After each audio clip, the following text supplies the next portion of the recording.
Hello, humans, and welcome to another episode of Genx Gamer. Okay, so I talked to a patent lawyer, and not just any patent lawyer, a patent lawyer in the video game industry. For those of you who don't know, I live in Silicon Valley, so some of my neighbors, they work in the industry. Now, let me say this. I know what you're thinking. Grandpa, you look like you work in a garage sale. You look like you like you work at the Salvation Army. Guys, this is my stay-at-home clothes. This is not what I wear every day. What you see on YouTube is just my hobby, right? It's not real life. You know, you don't know my personality off of here. All you really know is that I'm a self-serving, scum-sucking shill. That you could take to the bank. That's why I have the disclaimers there, right? And I'm here to provide you entertainment, not to give you financial advice or legal advice. That's why the disclaimers are there. But with that said, so my neighbor works doing this, right? And whenever he sees me coming, he's like, "Oh, it's that amigo idiot again." Jeez. Trying to get away from him. But I got him because I know when he does laundry. So I stalk him. Of course, he's a younger gentleman.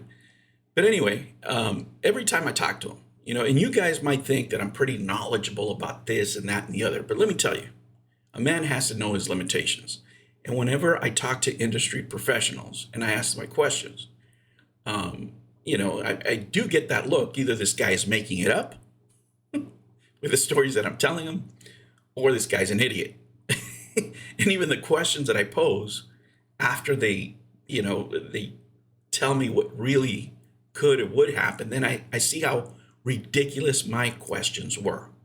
In this case, ask yourself, number one, is it smart to work for a company for free? Number two, is it smart to be debating business propositions, business dealings in public? The answer to both of those things is obviously no. Can you chastise, just a regular person for trying to do it? No, they're learning the business and what have you. Can you chastise a company for it? Absolutely, because you should have people there that would know things, right? When I say, do you want John D to be the face of your company? Again, you're criticizing the work. You're looking at a guy that seems to want the spotlight for whatever reason, right? And that's really not in his job description. And doing things in public, right, it might not be the smartest idea, especially when you're not a likable person, right? That's the reason companies have, spokespeople that are, charismatic. Just people seem young. Go get Tim the Two-Man Taylor or something, go get somebody, an NFL star that can, pump up your products or whatever.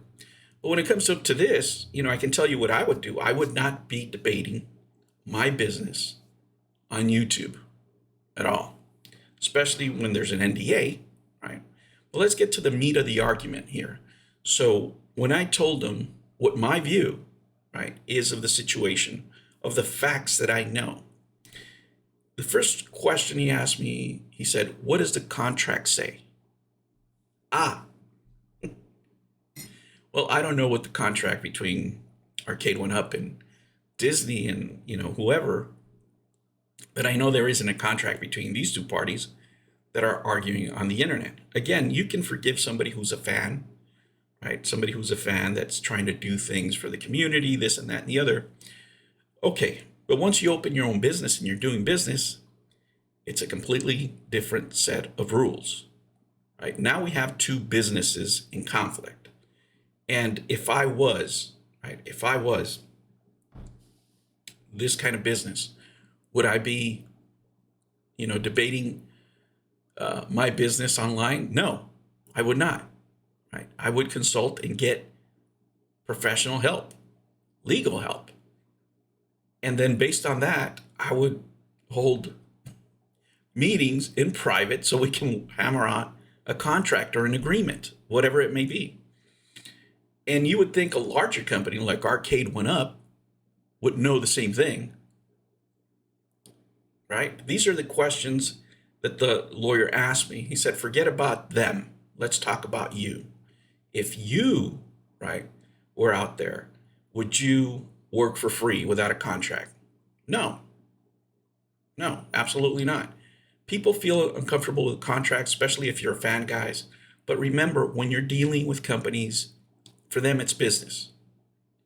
Even if they tell you it's not business, eventually it will be business, and you will get the short end of the stick if you didn't, have a good agreement in place, which is probably what happened here, right? And even when you do, the leadership of the company should know the right steps to do. Can you imagine, anybody from Nintendo, anybody from Sony, anybody from Xbox debating business matters on YouTube? It's nuts. It's absolutely nuts, right? Especially with the details that came out.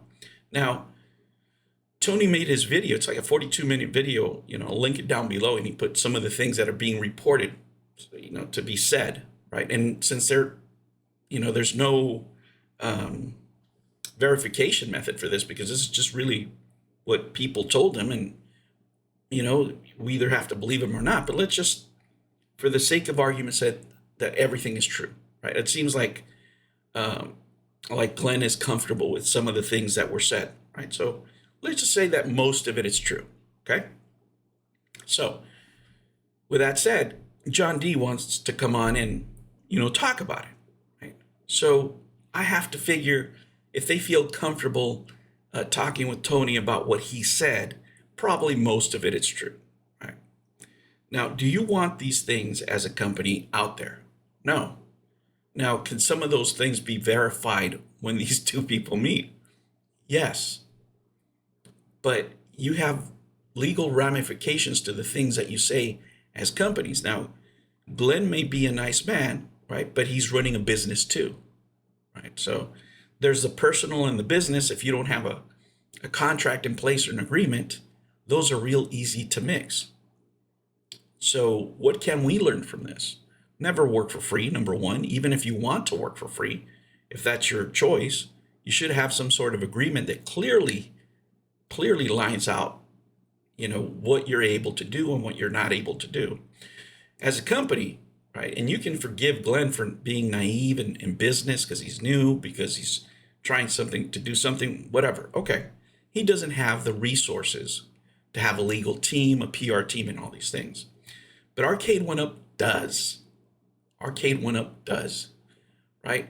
Whenever it comes to siding, with a public, with a corporation, an LLC, it's real easy to go against a corporation because it's in our nature as business people to seek out the best deal for ourselves. That's what I do. John D doesn't do anything different, probably paperwork wise, than I do when we're dealing in business. Probably the wrong thing that he does is he goes out here on YouTube because he wants a spotlight and debates business things that can be used against the company later, like they have, right? Because you have idiots like me dressed in garage sale outfits calling him a douche or something like that, right? There's a lot, most people feel negative about him.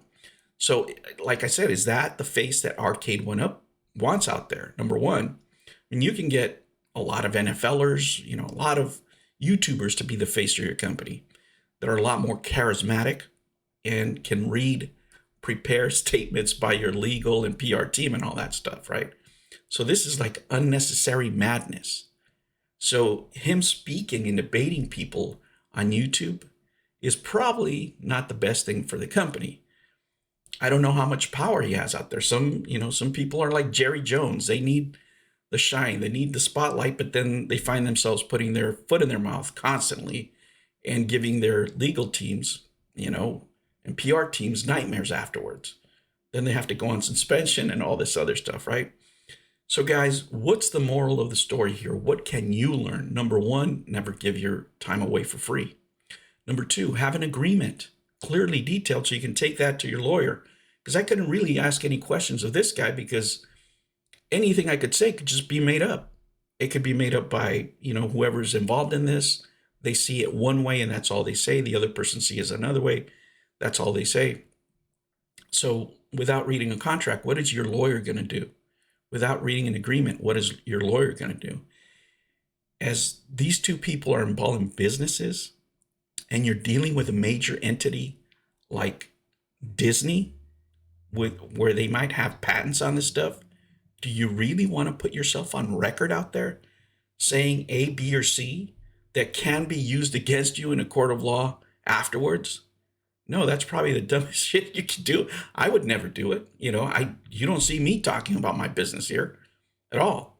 I don't talk about, my marketing. I don't talk about what I'm planning to do. I don't talk about anything, right? Because it's not for here. And if I had to do advertising or promotions, everything would have to be vetted so I don't run into trouble. Because there's many things that have to do with, with products, guys. It's not only intellectual properties.